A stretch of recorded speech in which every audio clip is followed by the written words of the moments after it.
Olá, tudo bem? Meu nome é Bruna, seja bem-vindo. E eu ia dormir, tá de noite, já tá na minha hora de dormir, mas eu decidi já gravar esse vídeo porque uma coisa me espanta muito, sabe? Todo mundo adora falar no Brasil que o povo é a favor da democracia, acha a democracia o melhor regime, e é a favor, e fica muito feliz em votar e tal. E na primeira diversidade que surge, a diversidade grossa, sai todo mundo gritando, 142, intervenção e não sei o quê. Um monte de gente cai nessa balela. E aí falou, tá, mas ou você gosta de democracia ou você quer intervenção. Porque veja só, vamos pensar, né?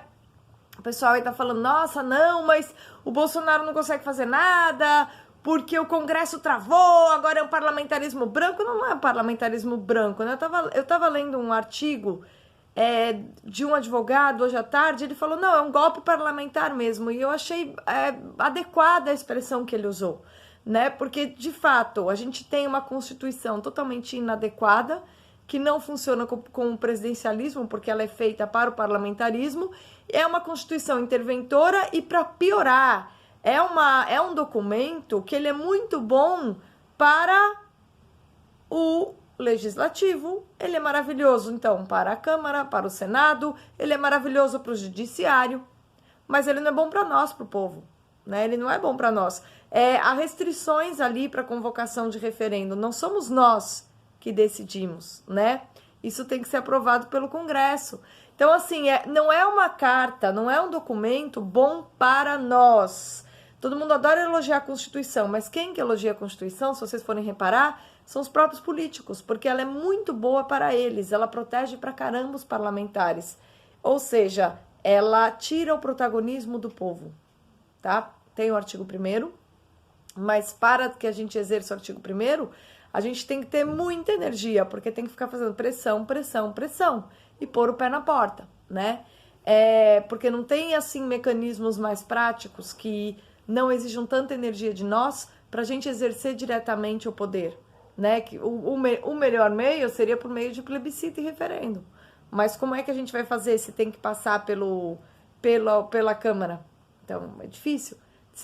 O ideal seria consultar a população se ela quer exercer o poder diretamente. Porque aí, já que o judiciário não está conseguindo trabalhar, né? Sei lá por que problema, a gente vai lá, aprova as reformas e toca a nossa vida, que é o que a gente quer fazer. A gente quer que as reformas sejam aprovadas para a gente tocar a nossa vida. A gente não quer ficar essa encheção de saco, né? Agora, o que realmente eu gostaria que todo mundo se perguntasse é: você gosta tanto de democracia assim? E você está querendo a 142? Porque intervenção militar a gente tem no Brasil há mais de 100 anos. A gente tem intervenção, golpe militar e intervenção a gente tem desde a queda do Império, tá? E o estabelecimento da República foi o primeiro golpe ali. Teve aquele golpe, depois teve um depois do outro. E o que os golpes militares deixaram para nós? Nada, eles são só uma prova de instabilidade, tá? E aí, entre um e outro golpe, as oligarquias foram se dando um jeitinho de continuar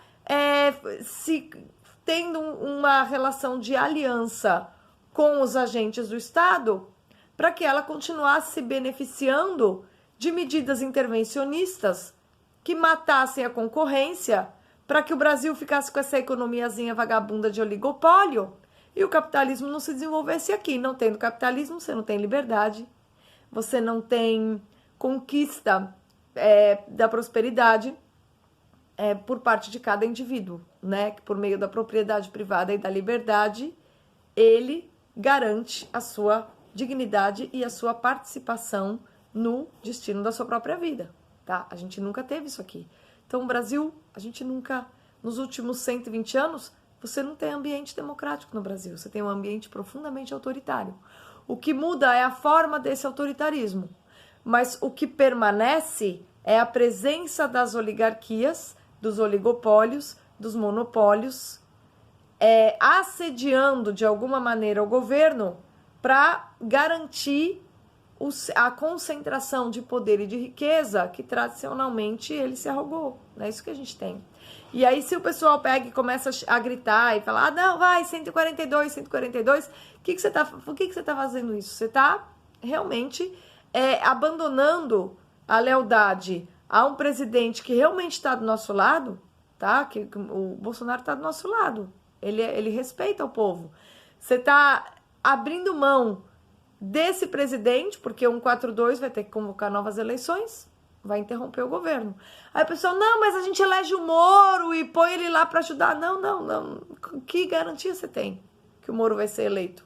E se vier um isentão aí, se alguém fraudar as eleições, que garantia você tem que a gente vai ter o Moro eleito? Não, que garantia nenhuma, esse é papo de maluco. Essa é conversa de gente destemperada, sem prudência, né? Em política, se a gente não anda com prudência, a instabilidade piora.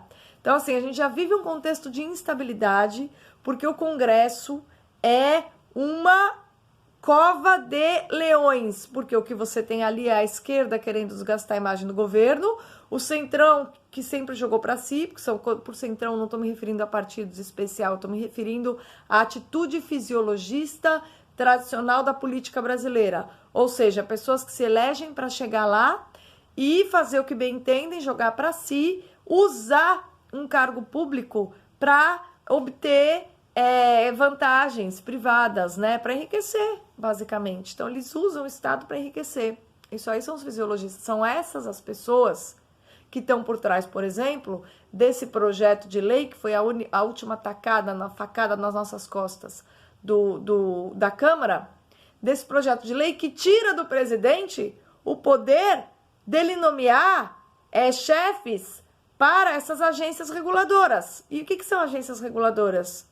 São focos ali onde a corrupção é muito forte. Por quê? Porque os oligopólios, ou seja, por exemplo, as empresas de comunicação, que tem aqui no Brasil 2, 3, pois para que fique 2, 3, para que isso não abra concorrência, a agência reguladora, as normas têm que ser chatas, tem que ser normas pesadas. Quanto piores as normas, menos gente vai querer investir aqui.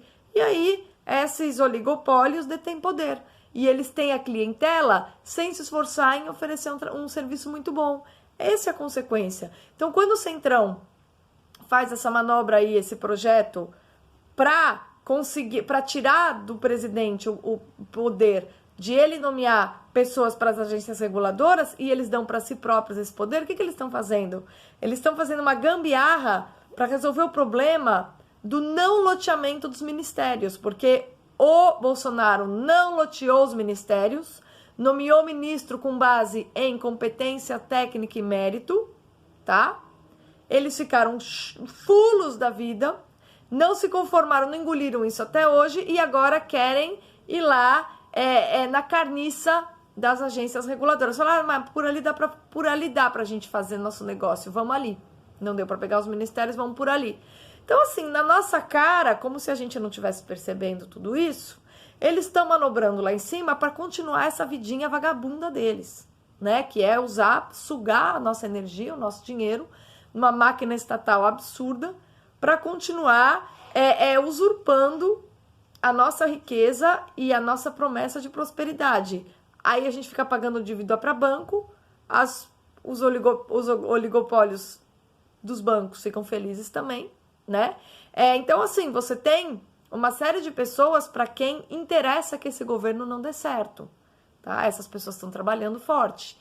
E se nós, o povo, não exercermos o poder diretamente, indo para a rua dia 30, se preciso for, indo pressionar fisicamente o Congresso. O que é pressionar fisicamente o Congresso? É pedir intervenção militar? Não. É a gente mesmo lá cercar. É assim, tá em volta da mesa falando, vota infeliz. É uma pressão pesada. Exercer o poder diretamente é pôr o pé na porta do Congresso, tá? Porque se a gente delegar isso para os militares, que garantia que a gente tem que eles não vão ficar aí mais 10 anos no poder? Como eles fizeram em 64. Em 64 a gente pediu ajuda para os militares. O que eles fizeram? Ficaram 4 anos, convocaram novas eleições? Sei lá, ficaram 2 anos, convocaram? Não, ficaram 20. Tá. E o que eles fizeram em 20 anos? Economia intervencionista, atrasada, retrógrada. Tá. Fizeram coisas boas? Fizeram. A parte da infraestrutura foi boa. A parte da pós-graduação, nem sei dizer, a pós-graduação das engenharias, beleza, foi boa. Né? Toda essa parte de ciências da natureza, eles são muito bons. A formação deles nessa parte, ninguém vai negar que eles são excelentes. Né? E eu aqui não vou dizer que se o Heleno fosse vice-presidente do Bolsonaro, por exemplo, eu não estaria feliz, eu estaria mais feliz. Meu favorito era se o Heleno fosse candidato, né? Então, assim, o Heleno é uma pessoa em que eu confio totalmente, eu fico feliz dele fazer parte do governo.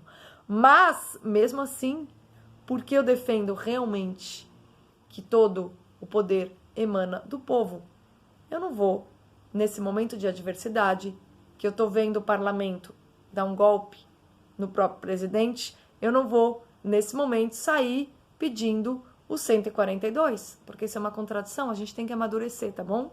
A gente tem que amadurecer, ter paciência, entender que na democracia você não pode delegar a responsabilidade, e a nossa responsabilidade é ter paciência de pôr essa gente no lugar.